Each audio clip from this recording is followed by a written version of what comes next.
Test. True, nervous, very, very dreadfully nervous. I had been and am. But why will you say that I am mad? The disease had sharpened my senses, not destroyed, not dulled them. Above all was the sense of hearing acute. I heard all things in the heavens and in the earth. I heard many things in hell. How then am I mad? Hearken, and observe how healthily, how calmly I can tell you the whole story.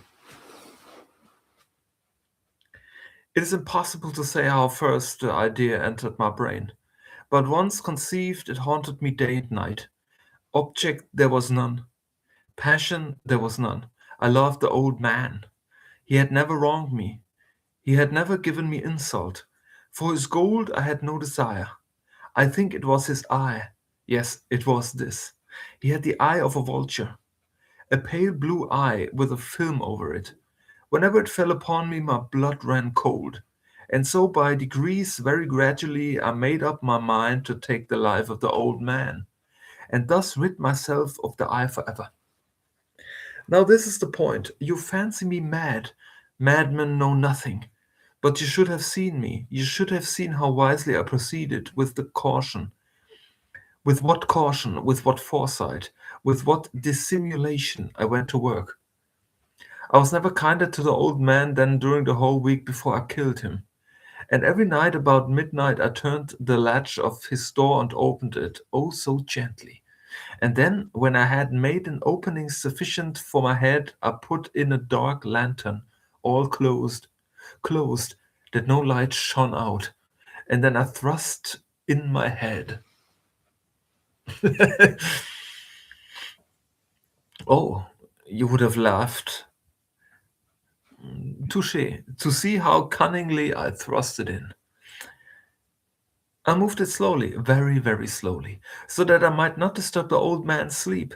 It took me an hour to place my whole head within the opening so far that I could see him as he lay upon his bed. Ha! Would a madman have been so wise as this? And then, while my head was well in the room, I undid the lantern cautiously. Oh, so cautiously. Cautiously, for the hinges creaked. I undid it just so much that a single thin ray fell upon the vulture eye.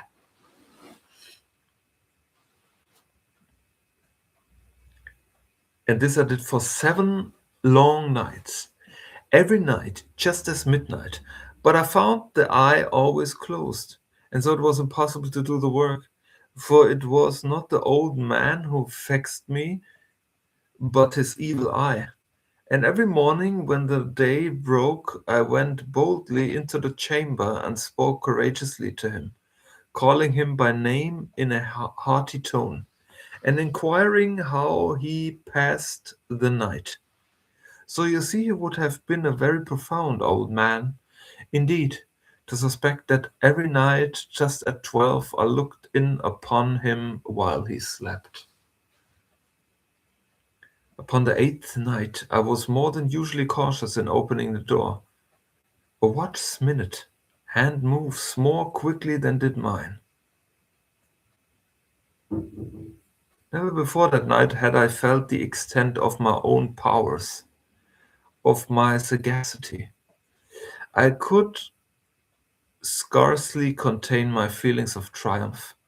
To think that there I was, opening the door little by little, and he not even to dream of my secret deeds or thoughts.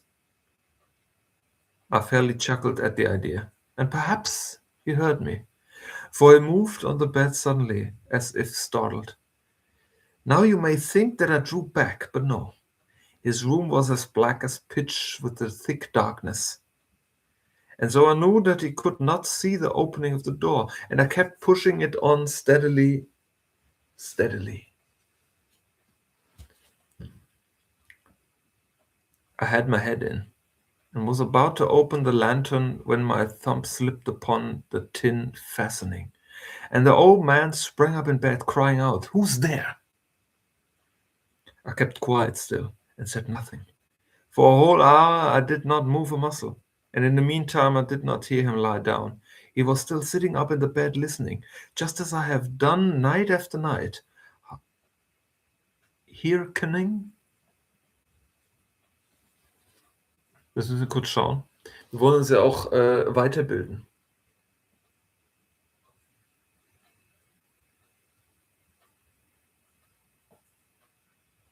Horchen. Haken. Haken. Haken. Es heißt horchen von hear und trotzdem spricht man es haken. English is Englishing.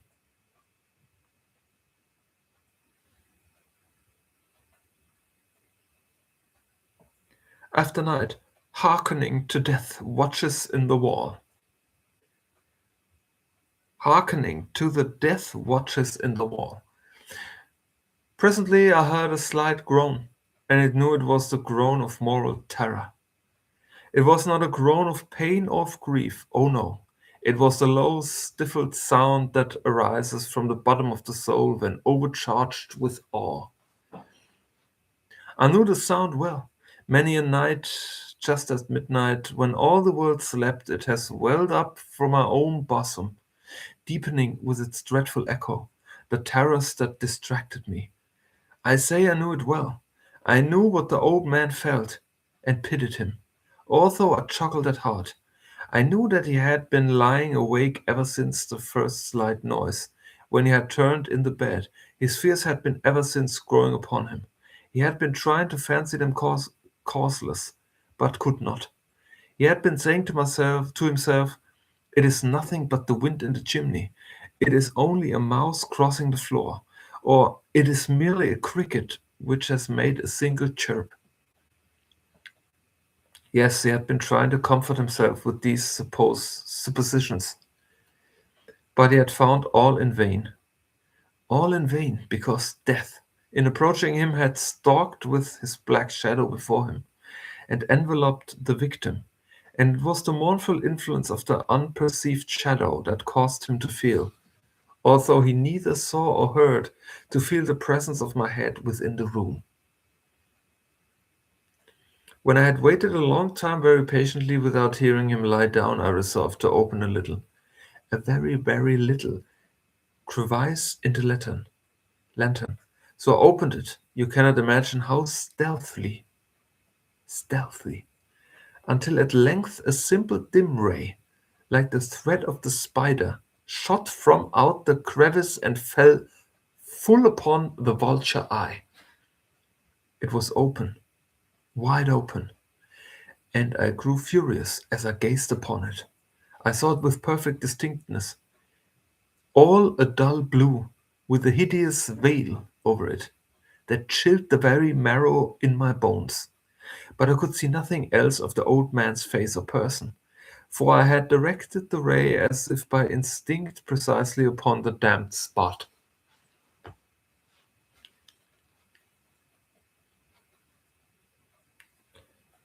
And have I not told you that what you mistake for madness is but over acuteness of the sense? Now I say there came to my ears a low, dull, quick sound, such as a watch makes when enveloped in cotton. I knew that sound well too. It was the beating of the old man's heart. It increased by my fury, as the beating of a drum stimulates the soldier into courage. But even yet, I refrained and kept still. I scarcely breathed. I held the lantern motionless. I tried how steadily I could maintain the ray upon the eye. Es steht aber Eve. The ray upon the Eve? No, the ray upon the eye. Meantime, the hellish tattoo of the heart increased. It grew quicker and quicker, and louder every instant. The old man's terror must have been extreme. It grew louder, I say louder every moment. Do you mark me well? I've told you that I'm nervous. So I am. And now at the dead hour of the night, amid the dreadful silence of that old house, So strange a noise as this excited me to uncontrollable terror. Yeah.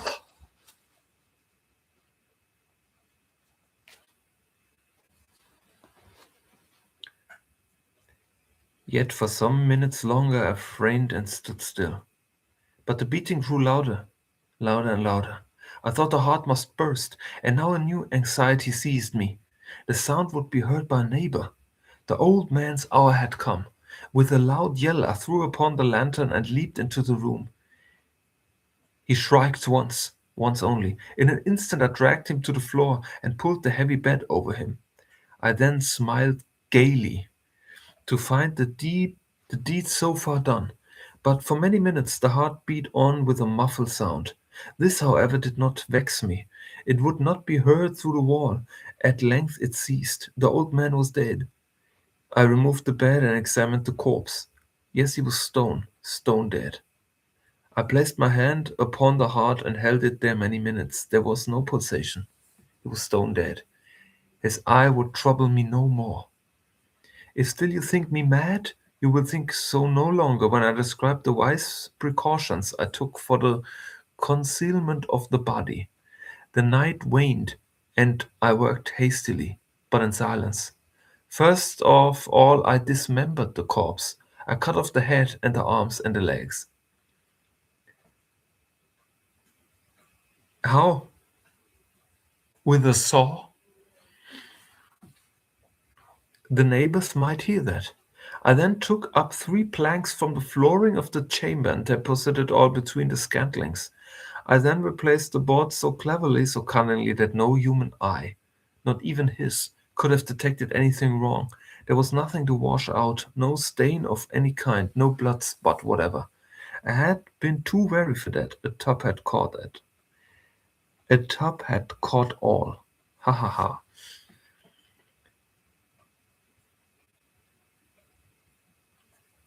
But what about the smell? When I had made an end of these labors, it was 4 o'clock, still dark as midnight. As the bell sounded the hour, there came a knocking at the street door.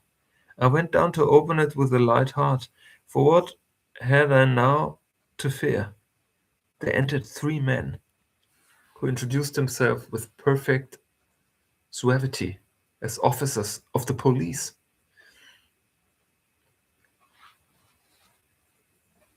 A shriek had been heard by a neighbor during the night. Suspicion of foul play had been aroused. Information had been lodged at the police office, and the officers, had been deputed to search the premises. I smiled. For what had I to fear? I bade the gentleman welcome. The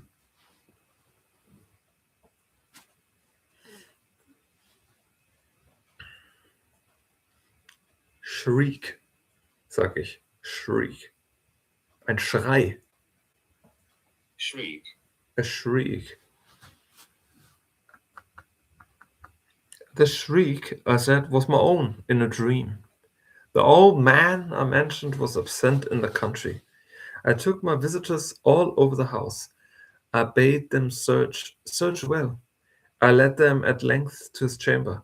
I showed them his treasures, secure, undisturbed. In the enthusiasm of many confidence, I brought chairs into the room and desired them here to rest from their fatigues.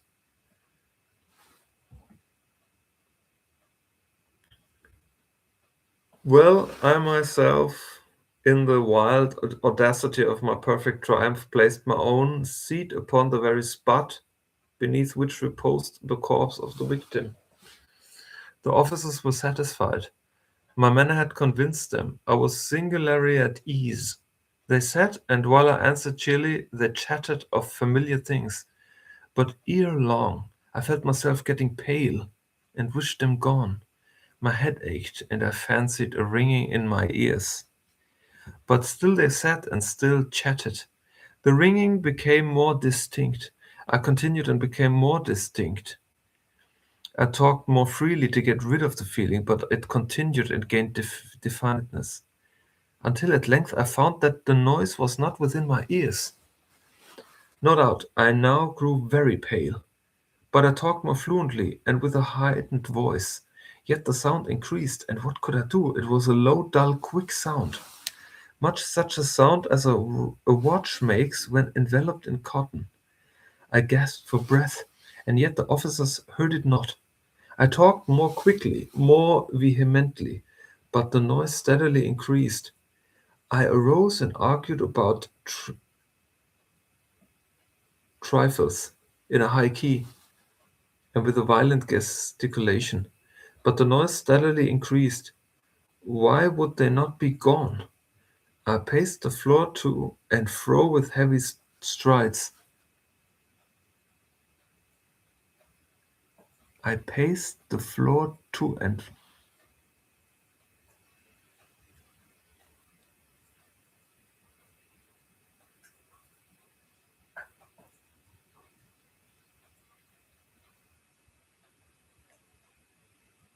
den kopiere ich komplett, den Satz. Was bedeutet das denn?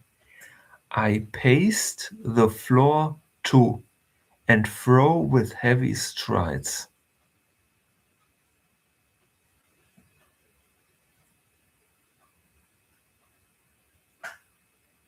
Ich kann es nicht kopieren.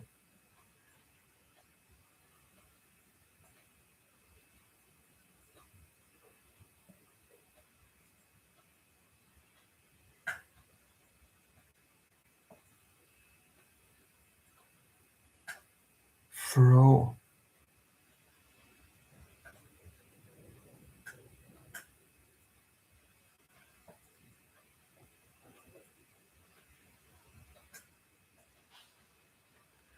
Ich ging mit schweren Schritten im Zimmer auf und ab.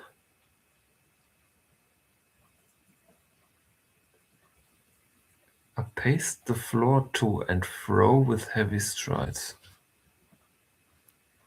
As excited to fury by the observation of the men, but the noise steadily increased. Oh my God, what could I do? I foamed, I raved, I swore. I swung the chair upon which I had been sitting, and grated it upon the boards, but the noise arose over all and continually increased. It grew louder, louder and louder, and still the men chatted pleasantly and smiled.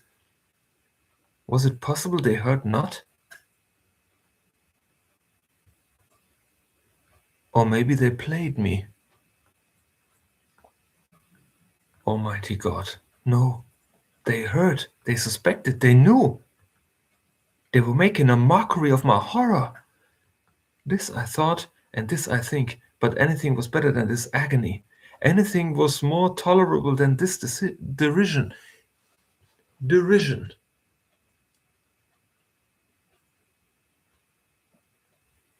Derision. Dieser Spott, diese Verhöhnung. I could bear those hypocritical smiles no longer. I felt played. I felt that I must scream or die. And now again. Hark, louder, louder, louder and louder. Villains! I shrieked. Dissemble no more. I admit the deed. Tear up the planks. Here, here. It is the beating of this hideous heart and this evil eye. Still looking into my brain. Das wurde doch noch so, wie ich eigentlich habe ich eine Geschichte gesucht, wo jemand ermittelt und am Ende sich selbst als Täter offenbart. Aber das hat doch ziemlich gut. Das hat es anders getroffen. Es hat es anders getroffen, aber auch sehr gut. Was eine gute Metapher ist, denn viele Big Boss Player,